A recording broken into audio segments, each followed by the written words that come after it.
Hi, beloveds. This is Reverend Crystal Sage. I'm the Executive Director of Sister Source Incorporated, which is a nonprofit dedicated to Black Unitarian Universalist women and girls, the only one that is doing so. I am wearing a really cool Jet Pig shirt that is looks like a flower with the principles, and my shirt is brown. And I have a green scarf on my head, and I am really needing people to be able to see what's happening with the responses to the immediate action of witness that we have that we're debating today, the AIW. I think that these comments and what has taken place in the comment section of FUVA is really important. And I really want you all to be able to see what Charlene is saying, who is the executive director of Faith in Action in New Jersey. So let's take a listen. Unitarian Universalist Fellowship in Maryville, Tennessee. I'm an older white male with glasses and a resplendent silvery beard, wearing a purple shirt and a background of books. I just want to capture some of the things that are being said. Oh, he, him pronoun. I want to capture some of the things that are being said in like the Hoover chat, where there's a lot of support for the idea of this resolution. And because some of the issues in putting things together quickly, there's a lot of opposition based on the fact that leaders on the ground in New Jersey are saying that, people just showing up would do harm. It's always going to do harm. To the organizing efforts there. I think a lot of us agree about the ideas, the values in this AIW. It has to go out as written to you use nationwide without, people will miss the explanatory notes. You lose control of the narrative at a certain point if it's not baked in. I think it points to maybe changing some of the ways we handle AIWs at GA in the future. But for now, I have reservations about supporting this, even as I deeply, coming from Tennessee, which is one of the leading states in immigration enforcement and deportations, agree with it. I think it would behoove the national leadership maybe to make a bold statement if the resolution fails so that people can be clear about this.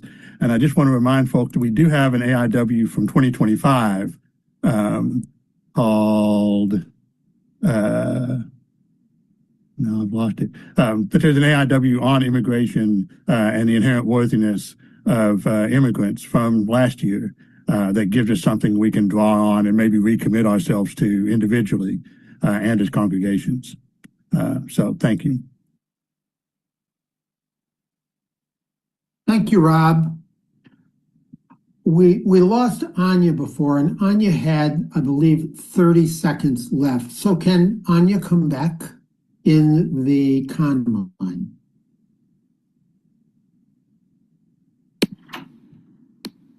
Yes, thank you. I also hear that I was breaking up a lot. So let me see where I left off. I think I was saying the history of white supremacy in our faith tradition is perhaps most evident in the times when we have substituted performance for relationship.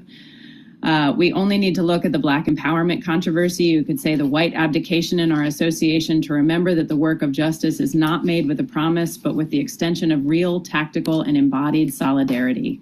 We must therefore be very careful when we use the imperfect tools before us, especially when those tools are further compromised by an imposed condition of urgency.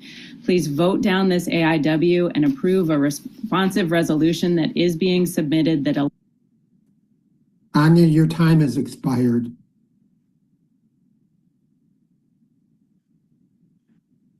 So let's go back now to another con speaker since that one was abbreviated. Kate Johansson, please put 2 minutes and 15 seconds on the timer.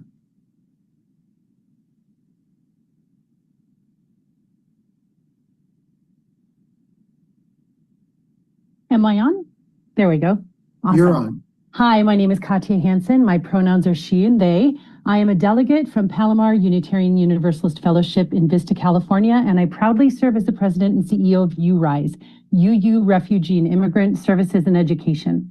I'm a past middle-aged fat white woman with silver, white, and brown hair.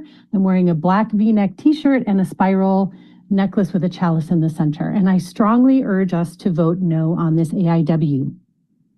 URISE works with congregations doing immigrant justice with a particular focus on using an anti-racist and anti-oppression approach, which includes developing and maintaining accountable relationships with impacted communities. In the simplest language, that means we work with congregations that are still primarily white to do justice work mindfully in order to cause the least amount of unintended harm as possible. It has been clearly articulated that this AIW is not welcomed by those who have been doing the work, and it will cause harm to those relationships and possibly undermine their strategies. At this point, our only option is to avoid damaging relationships is to vote it down. We tried to amend the AIW before GA so that we could leverage the good intent of the original author, but the AIW procedures are insufficient to meet the current urgent needs. Because there's a greater commitment to adhere to procedures than there is to reducing harm, we've been unable to amend the AIW. Our next strategy is to vote this AIW down so we can bring a responsive resolution that will present a modified AIW that honors the original intent, as well as our relationship with organizers on the ground and their strategy of a national call on July 13th. URISE and a number of other national UU organizations that work on immigration will be joining the folks in New Jersey to uplift this national call for July 13th. So because the original AIW was written outside of relationship and would cause harm to established relationships and policies and strategies, and because the AIW process prioritized procedure over relationship and avoiding harm, the only option that we have at this point to live our UU values is to vote this AIW down and support the responsive resolution. Thank you. And now we'll move to the pro line, to Angela Risden. Please put 2 minutes, 15 seconds on the clock.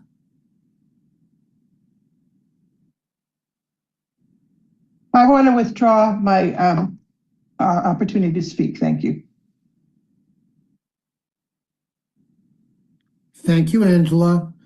Since we did not have a speaker on the pro line, we'll go directly to Mary Jo Ebert in the pro line.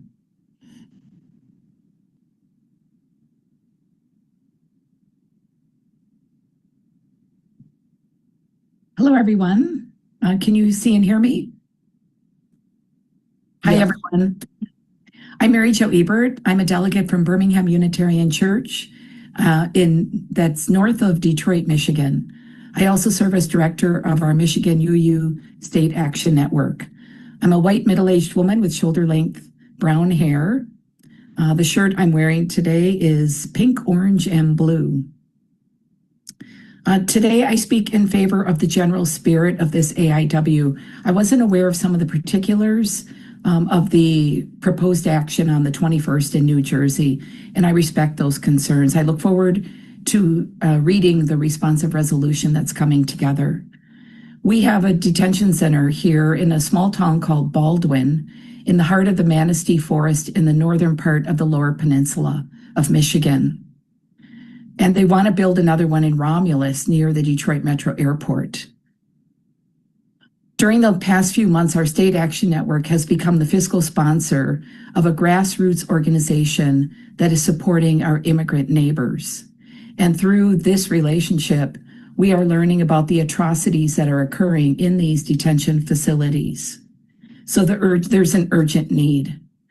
And they're not going to stop with one or two in each state. They're going to keep building and building and building because the motive for profit and cruelty is difficult to fully satisfy, unfortunately.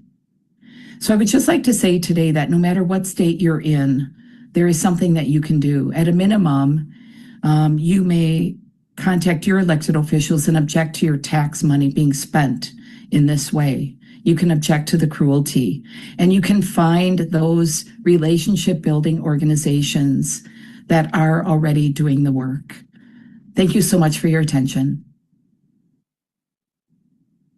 Thank you. And now we can move to the con line with Charlene Walker. Please put 2 minutes and 15 seconds on the timer. Charlene? Hello, everyone. My name is Charlene Walker, and I'm a Black woman wearing a white cream shirt with auburn twists, and I'm sitting outdoors. My pronouns are she and her. My name is Charlene Walker, and I rise in opposition to this action of immediate witness. I have organized Close Delaney Hall. When it reopened, I helped lead a faith-rooted direct action where I was physically harmed by ICE and police. I am on the ground nearly every day, and I have been tear gassed multiple times. Through my organization, Faith in New Jersey, of which I am the executive director, I am the one that issued the national call for people to come to New Jersey on July 13th, and I'm a proud UU. That day was not chosen, though, for convenience or spectacle. It grew from a coordinated national strategy to build the power necessary to close Delaney Hall, which is our goal, and to return people to their families. We know how to win in New Jersey. We've won before. That is why the detention system was closed to begin with. But we cannot, when our strategy is disrupted and the power is pulled away from the people who must lead this struggle. I believe this AIW was created with sincere concern from the active love Unitarian Universalists bring to movements for justice. And I am calling that love into deeper relationship. Good intentions do not prevent the harmful impact. UUs deeply engaged in immigrant justice asked that this proposal be changed. We were denied in order to preserve procedure. When procedure becomes more sacred than the wisdom or care of Black, brown, and immigrant and directly impacted people, it reproduces white supremacy. And in this process, I want to name that I was harmed. The AIW calls people to Delaney Hall on June 21st without grounding that action in local relationships, shared strategy, accountability, or the Kingian nonviolence that we're actually requiring people to be trained in. We are already repairing harm that's on the ground happening every single day. And the government depends upon us turning against one another, consuming each other while the real machine of detention continues unchecked. We must not cooperate with that division. Anti-racism means following the leadership of those closest to the pain and closest to the possibility. Your time expired. Thank you. We do not currently have additional folks in the pro line.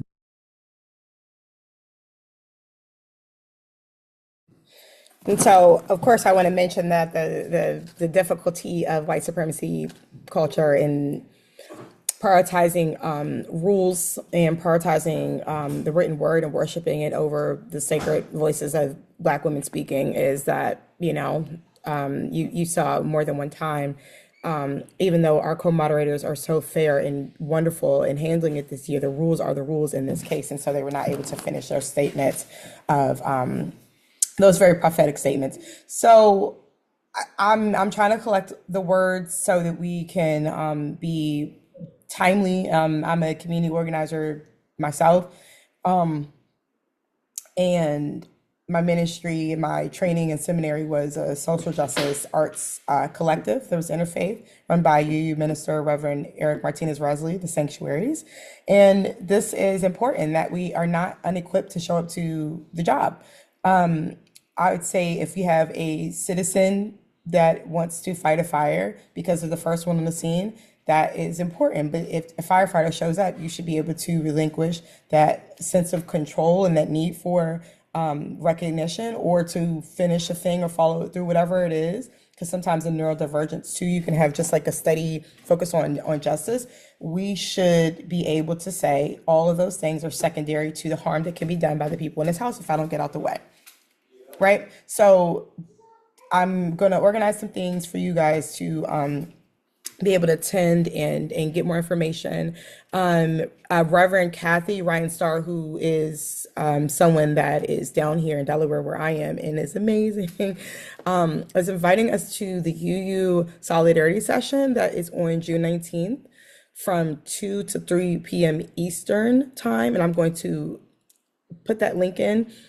You can follow the UU Solidarity Initiative Coalition, and Side with Love has a lot of things that you should be able to look at, as well as the AIW from last year about affirming the inherent dignity and worth of our immigrant siblings. And